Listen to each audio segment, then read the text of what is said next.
Quickly, the CPU communicates directly with the DRAM through memory channels running inside the motherboard. Inside each of these 8 DRAM chips is an integrated circuit composed of 32 memory banks, each 8,192 columns wide by 65,536 rows tall. The DRAM temporarily stores data using capacitors and transistors called 1T, 1C memory cells in 2D arrays that look like this.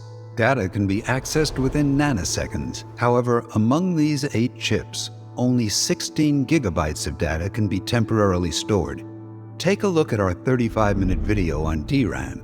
But for now, let's move on to SSDs, which permanently store data in 3D arrays called 3D NAND.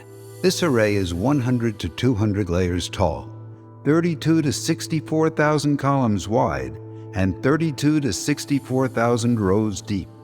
Additionally, within a single SSD chip such as this one, are multiple 3D NAND arrays stacked one on top of the other. As a result, a single microchip can store terabytes of data.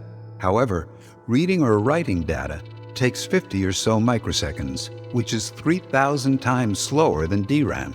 Zooming in on a single SSD memory cell, we find a charge trap which stores different levels of charge, allowing for 3 bits of data to be more permanently saved.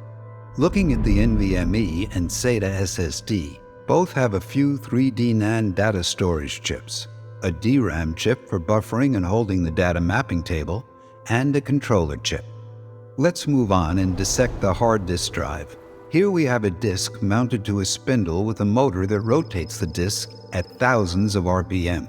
A read-write head moves across the disk in order to access a single track out of 500,000 other data tracks.